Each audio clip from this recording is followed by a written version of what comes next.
What's up, everybody? These are the Lady Yankees. I just want to hop on here. I hope I don't get any trouble for that. I mean, I can't get in trouble for it. It's just an observation, or not even that. It's just a prediction. It's not even based in any real world happenings just yet. It's just based on observations from other things. I don't have any foresight, any knowledge of anything, no intelligence or any of that. Just a normal guy. But I'm very observant of the world around me. I want to make a pretty dark prediction. I like making predictions because I figure my philosophy is if you put enough predictions out there, some of them got to be right. Yeah.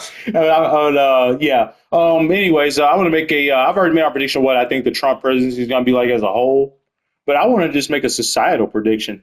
So many things are going on that just give me pause, like the New Orleans terror attack. Guy killed at least 15 people, injured a ton more.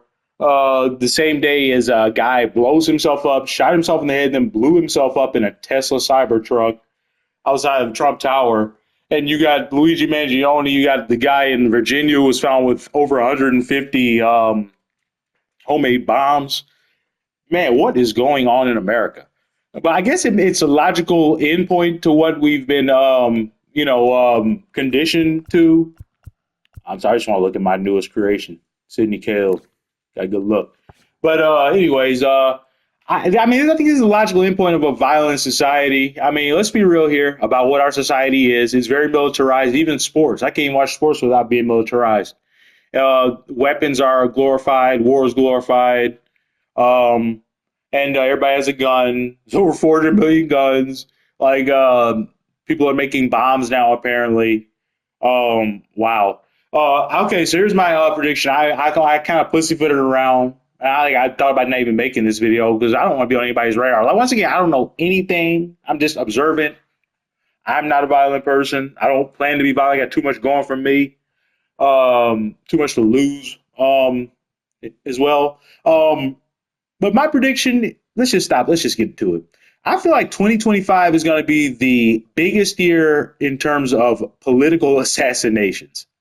Yeah, that's a dark thing to say. I never thought those words would come out of my mouth on YouTube, but it fit like how can you have two guys from Fort Liberty now? They both served in the army in Afghanistan around the same time, not in the same unit, mind you, or maybe not in the same province, but at the same time, may have even like walked past each other at some point. Do a terror attack on the same day in different parts of the country. Man, I'm worried. Like, and that's the first day of 2025. It's not like it's gonna calm down, but that's my prediction. And like, we got so many things leading up to this, like Trump getting shot last July. Like I said, the Luigi Mangione, all the threats against CEOs. I consider like if a CEO were to get popped, that would be a political attack because it's political because it's been made political because of what he did. But yeah, and like I've seen polls on political violence. Let's just look into the. I'm gonna leave all this in the description. I'm gonna look at the polls. So I don't have to make up figures. We're gonna look into facts. 1 second.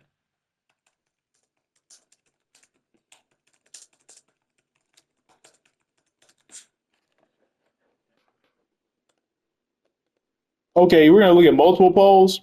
This one's from civilrights.org. 73% of Americans, or excuse me, 70% of voters are worried about political violence. 4 in 10 Americans are susceptible to authoritarianism. Most still reject political violence. So let's look into into the statistics. This is from 9/10, the day before 9/11, 2024. Okay. I'm trying to find where we should. I don't want to read all this. I want to find a good abstract for us. Okay. The survey uses the right-wing authoritarianism scale RWAS, which was first developed in the Authoritarianism Personality 1950 in the wake of horrors of fascism in the Second World War, and the child-rearing authoritarianism scale CRAS, an alternative measure of authoritarianism that uses preferred childhood traits. PRRI finds that while most Americans do not hold highly authoritarian views, a substantial minority does. 43% of Americans score high on the right-wing authoritarianism scale, while 41% score high on the child rearing authoritarianism scale. Two-thirds of Republicans score high on ROIs compared to 35% of independents and 28% of Democrats. 28% of Democrats being susceptible to authoritarianism is crazy. Republicans who hold favorable views of Trump, 36%. I don't want to get into that. I don't want this video to be divisive. I didn't even want to talk about Republicans and Democrats. I just want to talk about Americans. But of course, white evangelicals are more susceptible. Like, I just don't want to get into that. The divide, it might get people to turns people off, and they might just click out the video. And I'm trying to share some real information. Anyways, I can't get away from it, though. Republicans just believe in it more. Here we go. Republicans are about 2.5 times more likely than Democrats to agree with measures of political violence. That patriots may have to resort to political violence to save our country, 27% versus 8%. That everyday Americans will need to ensure the rightful leader takes office, even if it requires taking taking violent actions, 24% versus 10%. That armed citizens are needed as poll watchers, 24% to 10% respectively. I'm going to give my views on all this after this. And Republicans who have a favorable view of Trump are significantly more likely than those who have an unfavorable view of Trump to agree with all these statements. So, Republicans, like I said, I try to be honest on this channel. Republicans are about 2.5% more likely than Democrats to agree with the statement that political violence is necessary to save our country. Okay. That's a loaded question because did the founding fathers not think that when they were in the colonies or whatever? I'm not sure exactly like what the geographical circumstance was. Like, were they in Britain or in the colonies or what? But like they decided that political violence was necessary to save their way of life. But now it's bad. I feel like it depends. Like, if things get bad enough, like if there was a legit authoritarian government, like putting people in camps, are we supposed to just take that? I don't think so. But like I said, it's nuance. Things like, context matters, nuance matters. It's not just yes or no. I think very deeply about things like this. This is politics. Okay, that everyday Americans will need to ensure the rightful leader takes office, even if it requires violent actions. I disagree with that. Like, that sets a bad precedent. Like, what do you mean by that? And what do you mean by rightful leader? Whoever wins the election wins the election. If you think Trump is the rightful leader in 2020, you want to use violence to put him in, that's wrong. And the same thing goes for Biden. Okay, that armed citizens are needed as poll watchers.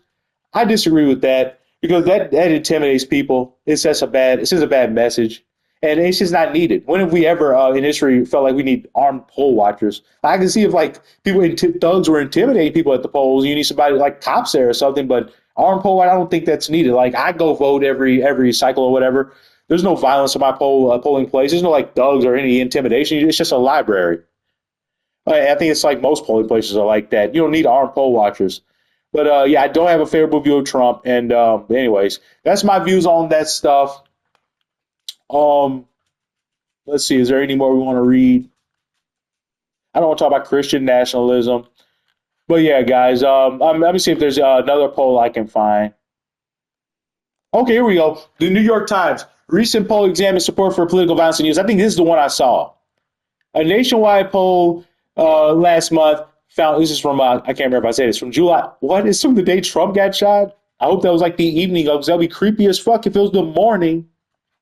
A nationwide poll last month found that 10% of those who surveyed said the use of force is justified to prevent Donald Trump from becoming president. Oh, wow. And I guess I should get my views on that too. I disagree with that because I believe in democracy. In October, the Violence Prevention Research Program at the University of California, Davis published a report that found nearly 14% of those surveys strongly agreed that there would be a civil war in the United States in the next few years. Nearly 8% respondents to the study said they believed there would be a situation in the next few years where political violence would be justified and were intending to arm themselves. I don't want to talk about if I'm armed or not. That's private. And do I believe that there'll be a situation in the next few years where political violence will be justified? I don't know. I can't see the future. It's possible. I don't know what that would look like. I hope not. So I'm going to say I hope not, because I don't want a civil war. I don't want violence in America on a wide scale. That wouldn't end well for anybody. The military will win. But I just don't want that. I don't want to live through a civil war. I don't think these next few years. If I thought they were going to go smooth, I would have made this video. I'm just worried. Like if the Mangione does happen again, look what they did to that guy. Like perp walking him like that, putting him in chains. Like if there's another one of those, Like they're gonna start cracking down on us, not just him. And then that will lead to you push people, and that's gonna lead to pressure, which will have to blow, and then that could lead to this. So I just don't want that. I wish we lived in a country that was intelligent, or we had the skills, we were equipped with the skills to talk about our problems and be mature about this and debate, and where there weren't all these lobbyists and corruption. Because whether we're on the same page or not as citizens is kind of irrelevant, because what we want doesn't really matter in an oligarchy, which is what we live in now. So I'm worried about political violence. You're not attending to people's needs, and it just becomes once it becomes an open oligarchy, people are gonna start fighting back. Because like it's just subtle, kind of covered up. People don't get, people in America need things to be like blaring in their face, red lights blaring in their face to get it. Like climate change, you need to see like hurricanes, tornadoes in your own town, in your little southern town, to believe climate change is real or whatever, or drought. People need to see it in their face, and I'm worried because once the powder keg blows, how do you put it out? But once again, my prediction: 2025 is going to be the most violent year in American history in terms of political violence, I believe. Bye.